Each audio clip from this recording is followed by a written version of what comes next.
नमस्कार दोस्तों, स्वागत है आपका आज के मुख्य समाचार में, जिसमें सबसे पहली और बड़ी खबर में जिक्र उत्तर प्रदेश का। यूपी विधानसभा में विकास बनेगा मुद्दा, लव जिहाद और कैराना पलायन पर जनता नहीं देगी वोट। आरएलडी प्रमुख जयंत चौधरी का बड़ा बयान। दोस्तों, दूसरी बड़ी खबर में जिक्र होगा कि 10 मिनट में 2 करोड़ के हुए 18 करोड़, राम मंदिर के लिए खरीदी जमीन में घोटाला करने का आरोप। और तीसरी बड़ी खबर में आपको बताएंगे कि योगी आदित्यनाथ के पूर्व मंत्री ओम प्रकाश राजभर बोले कि भाजपा में ओबीसी की हालत बिल्कुल गुलामों जैसी है और अमित शाह बुलाए तो भी मैं पार्टी में वापस नहीं जाऊंगा। दोस्तों, हर एक खबर की गहराई में आपको ले जाएंगे, लेकिन उससे पहले अगर आपको भी ऐसा लगता है कि उत्तर प्रदेश के विधानसभा चुनाव में भाजपा को बड़ा झटका लगने जा रहा है, तो आप अभी इस वीडियो को लाइक कीजिए और इस लाल बटन को दबा के चैनल को फ्री में सब्सक्राइब करके घंटी बजाकर कमेंट में लिखिए जय हिंद। दोस्तों, रुक करते हैं तमाम बड़ी खबरों की तरफ। यूपी विधानसभा में विकास बनेगा मुद्दा, लव जिहाद और कोरोना पलायन पर जनता नहीं देगी वोट। आरएलडी प्रमुख जयंत चौधरी। जी हां दोस्तों, राष्ट्रीय लोकदल के प्रमुख जयंत चौधरी ने रविवार को कहा कि कृषि कानून का विरोध करने वाले किसानों के प्रति बीजेपी ने उदासीन रवैया अपना रखा है। इससे उत्तर प्रदेश विधानसभा चुनाव में बीजेपी को ही नुकसान होगा।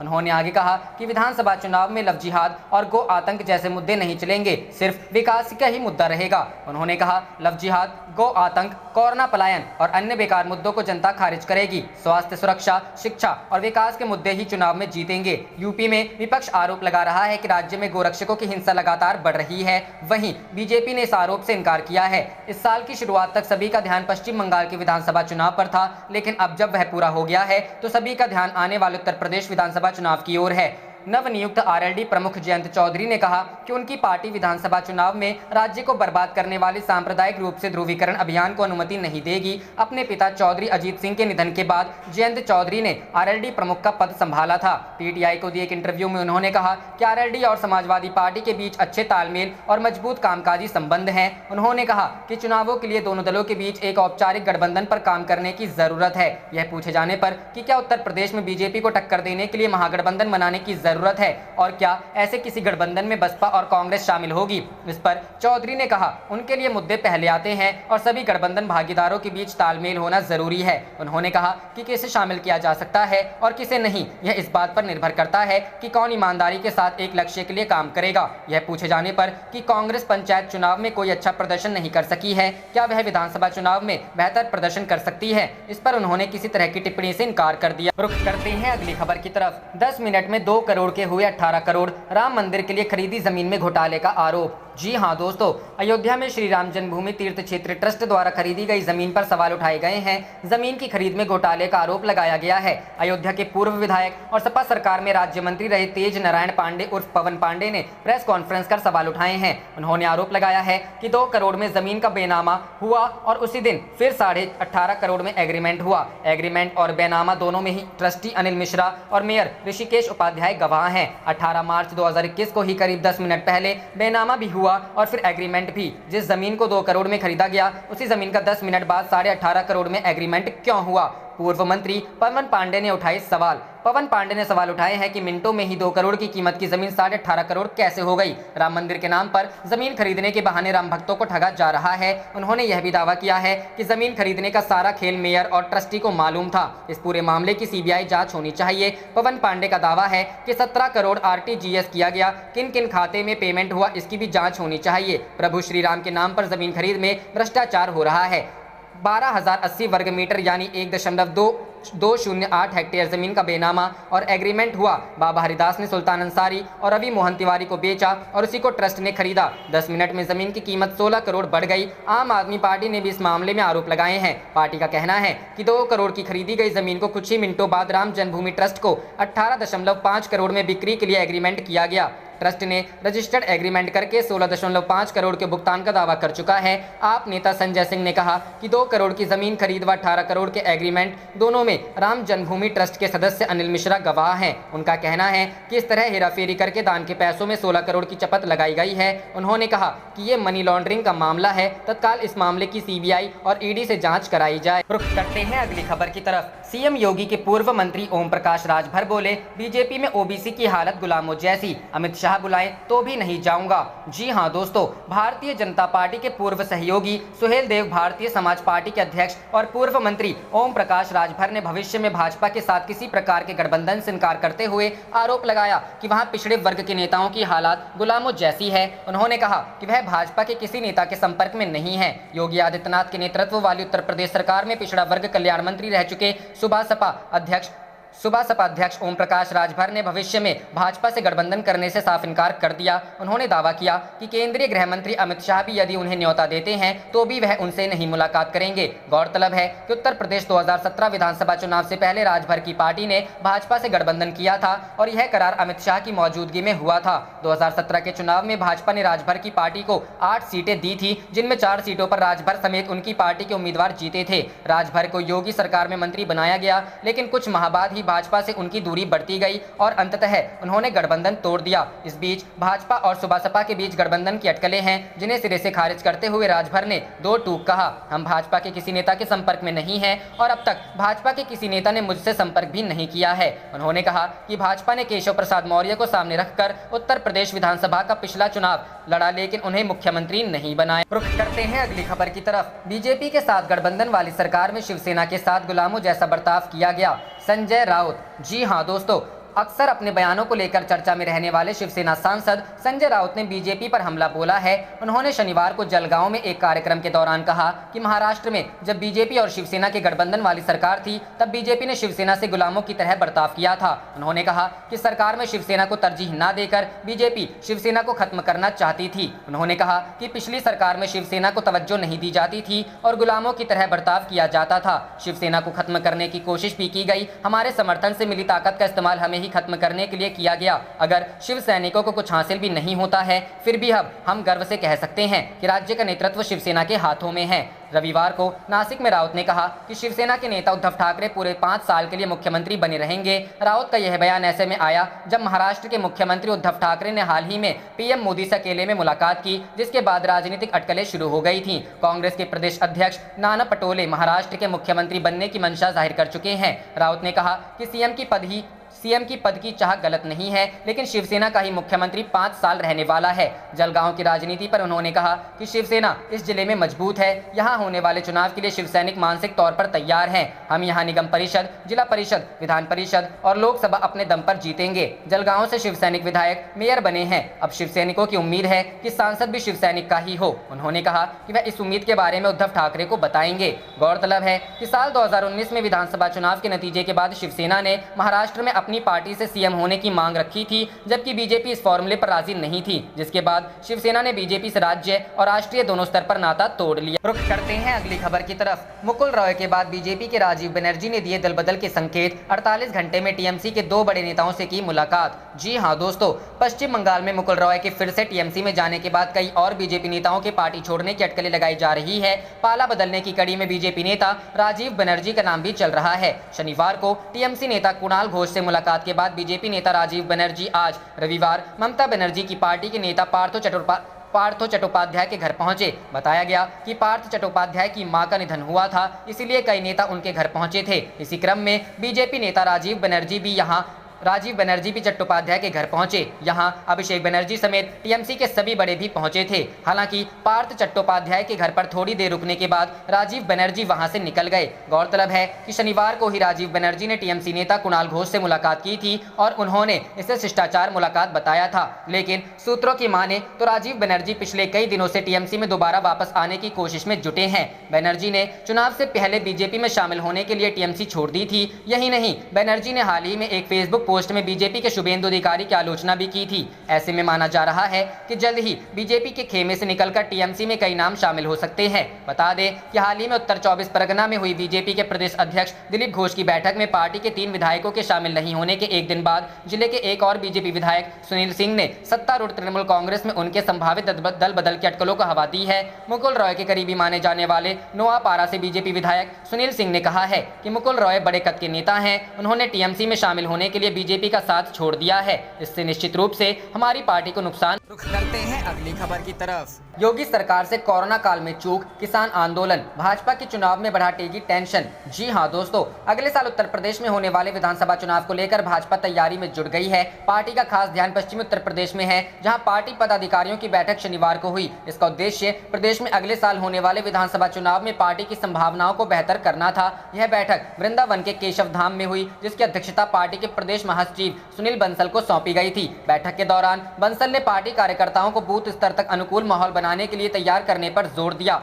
सूत्रों की माने तो बैठक के दौरान पार्टी के नेताओं ने महामारी से निपटने में सरकार की कुछ कथित चूक को लेकर लोगों के बीच कथित नाराजगी को शांत करने के लिए सक्रिय कदम उठाने का फैसला किया। आपको बता दें कि पश्चिम उत्तर प्रदेश में भाजपा की परेशानी बढ़ने वाली है। जानकारों की माने तो इस क्षेत्र में किसान आंदोलन का असर नजर आ सकता है। वैसे तो पूरे प्रदेश में जाटों की आबादी 6 से 8% के आसपास है, लेकिन पश्चिमी यूपी की बात करें तो यहाँ जाट 17% से अधिक है। खासतौर से सहारनपुर, कैराना, मुजफ्फरनगर, मेरठ, बागपत, बिजनौर, गाजियाबाद, मुरादाबाद, संभल, अमरोहा, बुलंदशहर, हाथरस, अलीगढ़, नगीना, फतेहपुर सीकरी और फिरोजाबाद में जाटों अच्छी खासी जनसंख्या देखने को मिलती है। इन जिलों में गुर्जरों की संख्या भी ज्यादा ही देखने को मिलती है, लेकिन जाट थोड़े ज्यादा हैं। ऐसे में आगामी यूपी विधानसभा चुनाव 2022 को लेकर सभी दलों ने जाट वोटों को लेकर सक्रियता बढ़ाने पर बल दिया है। खासतौर से सत्तासीन भारतीय जनता पार्टी ने अपना पूरा ध्यान इसी पर केंद्रित किया है। ऐसा कहा जाता है कि लोकसभा चुनाव हो या फिर विधानसभा चुनाव, जाट मतदाता जिस पर मेहरबान हो गए उसका बेड़ा पार लग गया। 2017 में हुए यूपी विधानसभा चुनाव और 2019 का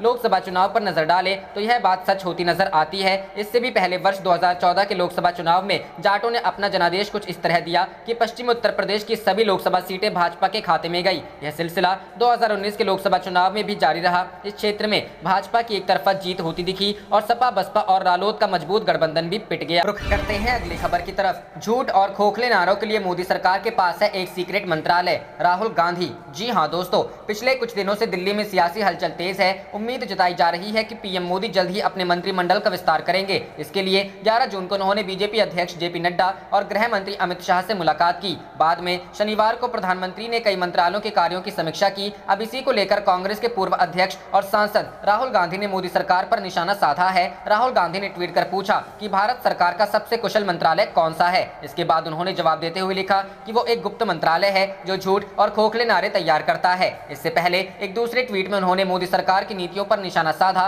राहुल ने लिखा कि महामारी, महंगाई, बेरोजगारी जो सब देखकर भी बैठा है मौन, जन जन देश का जानता है जिम्मेदार कौन। आपको बता दें कि लंबे वक्त से राहुल गांधी ने मोदी सरकार के खिलाफ सोशल मीडिया पर मोर्चा खोल रखा है, जहां पर वो रोजाना ट्वीट कर सरकार की खामियों और यूपीए की सफलताओं को गिनाते हैं। हाल ही में एक रिपोर्ट आई थी कि लॉकडाउन के बाद मनरेगा में ज्यादा लोग काम करने पहुंच रहे हैं, जिस पर राहुल ने लिखा कि देश के कमजोर वर्ग को अब की बार भी मनरेगा से राहत मिल रही है। लॉकडाउन से हुई आर्थिक तंगी से निपटने के लिए इस योजना को और मजबूत करना जरूरी है। सरकार किसी की भी हो, जनता भारत की है और जनहित हमारी जिम्मेदारी है। रुख करते हैं अगली खबर की तरफ। शरद पवार से मुलाकात में प्रशांत किशोर ने शेयर किया बीजेपी को हराने का प्लान। जी हां दोस्तों, राष्ट्रवादी कांग्रेस पार्टी प्रमुख शरद पवार और चुनावी रणनीतिकार प्रशांत किशोर की मुलाकात ने राजनीतिक गलियारों में हलचल तेज कर दी है। ऐसी खबर आ रही है कि शरद पवार ने प्रशांत किशोर के साथ मिलकर राष्ट्रीय स्तर पर भाजपा को रोकने के लिए कोई प्लान तैयार किया है। इस संबंध में एनसीपी प्रवक्ता व अल्पसंख्यक विकास मंत्री नवाब मलिक ने कहा है कि एनसीपी ने प्रशांत किशोर को अपना चुनावी रणनीतिकार नहीं बनाया है, लेकिन भाजपा को राष्ट्रीय स्तर पर रोकने की रणनीति जरूर तैयार की गई है। शरद पवार से मुलाकात के दौरान प्रशांत किशोर ने बताया कि देश में करीब 400 लोकसभा सीटें ऐसी है जहां पर क्षेत्रीय दलों के सामने भाजपा कमजोर पड़ती दिखाई पड़ती है। गैर भाजपाई सीटों पर क्षेत्रीय दल बेहतर प्रदर्शन कर सकते हैं। ऐसे में अगर सभी क्षेत्रीय दलों को एकजुट कर लिया जाए तो लोकसभा चुनावों में भाजपा को हराना काफी आसान हो जाएगा। उन्होंने कहा कि पिछले कुछ चुनावों में कांग्रेस के प्रदर्शन को देखकर अंदाजा लगाया जा सकता है कांग्रेस ऐसी स्थिति में नहीं है जो अकेले भाजपा को चुनौती दे सके। ऐसे समय में क्षेत्रीय पार्टियों को भाजपा के खिलाफ खड़ा करना होगा। राष्ट्रीय स्तर पर यदि क्षेत्रीय दलों को मिलाकर कोई मोर्चा तैयार किया जाता है तो भाजपा को चुनौती देना काफी आसान हो जाएगा। इसके लिए सबसे पहले ऐसे चेहरे का चुनाव करना होगा जो सामूहिक मोर्चे का नेतृत्व कर सके और सभी दल उसके साथ एक साथ खड़े हों। प्रशांत किशोर ने कहा कि अगर साल 2024 में होने वाला लोकसभा चुनाव में नरेंद्र मोदी बनाम राहुल गांधी हुआ तो बीजेपी को हराना बेहद मुश्किल होगा। ऐसे समय में जरूरत है कि पार्टी विशेष को ध्यान में न रखते हुए सभी दल एक ऐसा नेता चुने जो बीजेपी को सीधे लोकसभा चुनाव में टक्कर दे सके।